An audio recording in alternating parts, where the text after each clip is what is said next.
Hey guys, Assalamu alaikum. Welcome to Learn English with Rizwan Ali. Today we are going to learn about the causative verbs have and get. आज मैं आपको causative verbs have and get का इस्तेमाल करना सिखाने जा रहा हूँ कि have और get का इस्तेमाल कब और कहाँ करना चाहिए. In this class, you will learn the definitions of the causative verbs, structures, rules and the correct way of use them. Definition: जब कोई शख्स खुद काम ना करता हो और किसी दूसरे शख्स से करवाता हो तो उसे कॉजेटिव वर्ब्स कहा जाता है। वो अपनी बहन से खाना बनवाता है, उस्ताद शागिर्दों को बोर्ड पे लिखवाता है, वो अपने घर को रंग करवा रही है, जुनैद ने अपने दांत साफ करवाए, अब उसकी मुस्कुराहट अच्छी दिखती है, उस वक्त मैं अपने बाल कटवाने जा रहा था। These are causatives. The most causative verbs are get, have, make, let and help. But here, have, get and make basically means causes. आप किसी को कुछ करने का सबब बन रहे हैं। सबसे पहले शुरू करते हैं causative verb have से। यूँ तो have की माना है to possess. To possess means काबिज होना, कब्जे में करना। Okay, note down. यहाँ पे हैव पॉजिटिव वर्ब की डेफिनेशन कुछ इस तरह से है, किसी को कुछ करने की जिम्मेदारी देना या किसी को कुछ करने का इख्तियार देना। जब हम किसी को कोई काम करने की जिम्मेदारी या कुछ इख्तियार देते हैं तो वहाँ पे पॉजिटिव वर्ब हैव का इस्तेमाल किया जाता है। We arrange someone to do something. Basically आप किसी को पे कर रहे होते हैं और ask them to do it. Now let's look at the first grammatical structure. First, subject plus causative verb have plus someone. Someone, this means person or an agent. Plus base form. Base form means first form of the verb. Plus object. My professor had his assistant make copies of the notifications. My professor is the subject and had is the second form of have, and his assistant is a person, someone or agent. Make is the base form, then copy of the notifications is the object.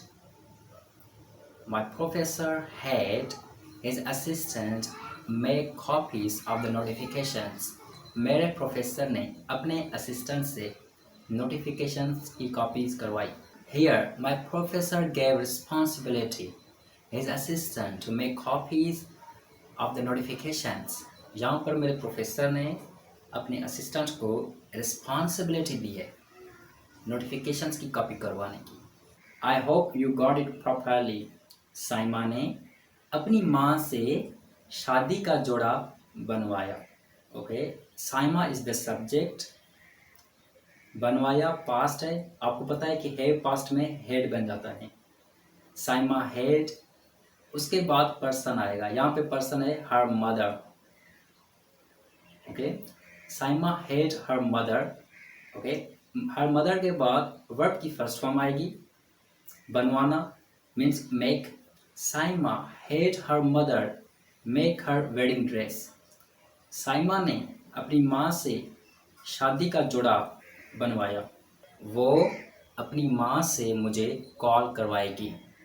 वो she will have, okay, her mother is the person and then base form is the call. किसको? Object me. Okay, she will have her mother call me.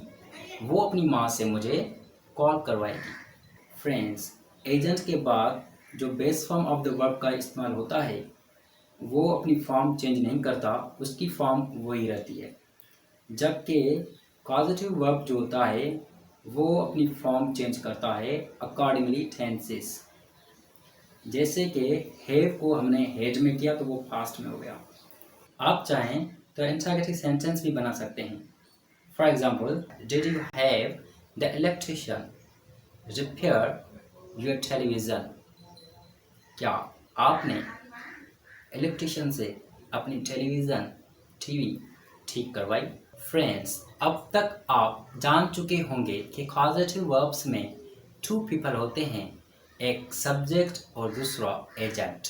In the causative verbs the subject does not do the actions of the sentence. The agent does the action. The agent can be thing, person or animal. causative sentences में दो verbs इस्तेमाल होते हैं। एक verb subject के साथ लगता है जिसे causative वर्ब कहा जाता है और दूसरा वर्ब एजेंट के साथ इस्तेमाल होता है। उसके अलावा टेंसेस को causative वर्ब टेक करता है। जिस तरह से अभी हम हैव पढ़ रहे हैं, हैव फर्स्ट फॉर्म है और जब पास्ट में सेंटेंस चला जाता है तो वो हैड बन जाता है और जब फ्यूचर में चला जाता है तो वो विल हैव बन जाता है। यहाँ तक जो मैंने सेंटेंसेस आपको बताए हैव के साथ और जो स्ट्रक्चर मैंने आपको बताया, ये स्ट्रक्चर, ये सेंटेंसेस एक्टिवाइज के थे, यानी कॉजेटिव एक्टिवाइज या actives of causative sentences.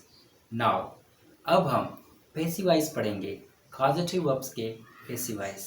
Friends, now we are gonna look at the second grammatical structure, subject plus causative verb have plus object plus past participle, and then object is the optional. I mean, after third form of the verb, the last object is optional. ठीक है, optional क्यों है?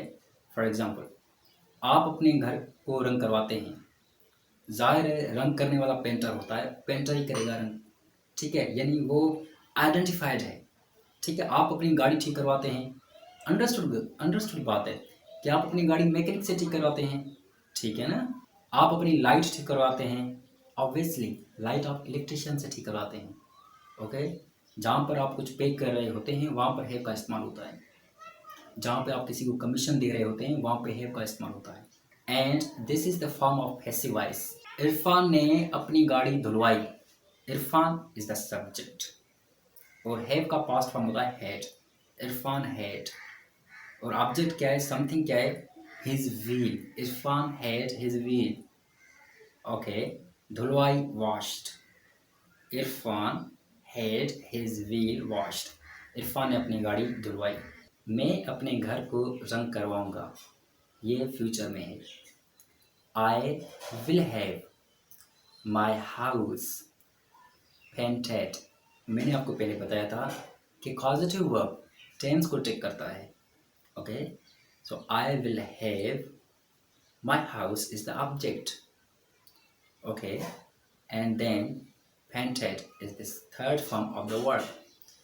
I will have my house painted, मैं अपने घर को रंग करवाऊंगा।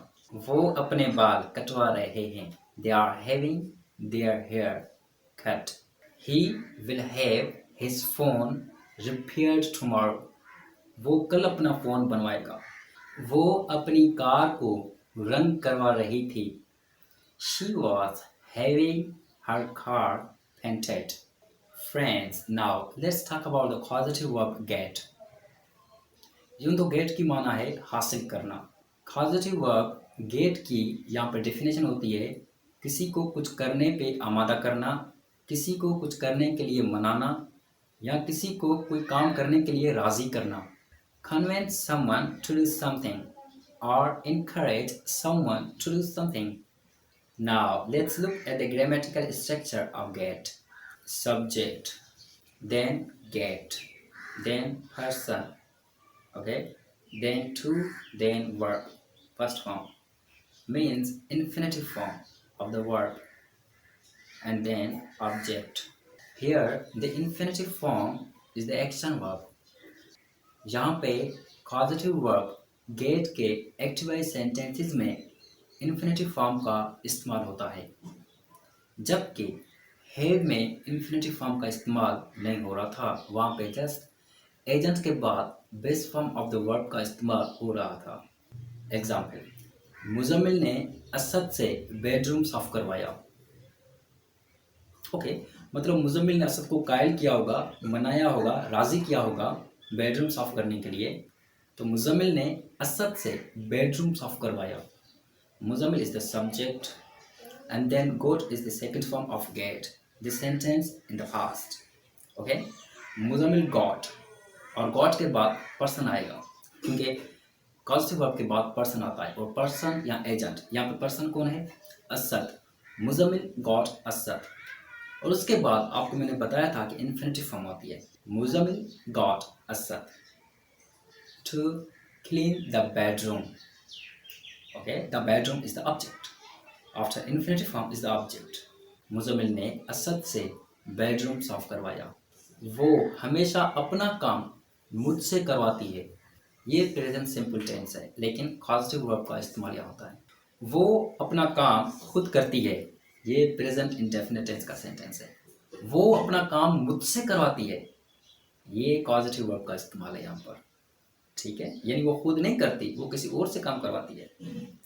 ठीक है, she always gets me to do her work. वो हमेशा अपना काम मुझसे करवाती है। Sadaf got air hostess to bring some chocolate. Sadaf ने एयर होस्टेस से कुछ चॉकलेट मंगवाए। Friends, now look at the second grammatical structure of get. First, subject, then you have to add causative verb get, and then object. After object, you have to add past participle, third form of the verb, and this is the passive voice of the causative verb get. हम अगले हफ्ते बाल कटवाएंगे। Future में है we will get our haircut next week. Okay okay friends, causative verbs का इस्तेमाल आप modal verbs के साथ भी कर सकते हैं, जैसे कि उसको शादी से पहले कार धुलवाने की ज़रूरत है। He needs to get the car washed before the wedding. Friends, as usual I hope कि आज का लेसन भी आपको समझ में आया होगा। यहाँ तक आपको समझ में आ गया होगा कि कॉजेटिव वर्ब गेट का इस्तेमाल कहाँ पर किया जाता है, और हैव का इस्तेमाल किस सूरत हाल और कहाँ पर किया जाता है। फ्रेंड्स, तीसरा भी एक कॉजेटिव वर्ब है जो कि कॉज क्रिएट करता है, जो कि है मेक। हमारी नेक्स्ट क्लास होगी मेक पे। Okay guys, remember subscribe to my YouTube channel Learn English with Rizwan Ali for more English video lessons. Goodbye, Allah Hafiz.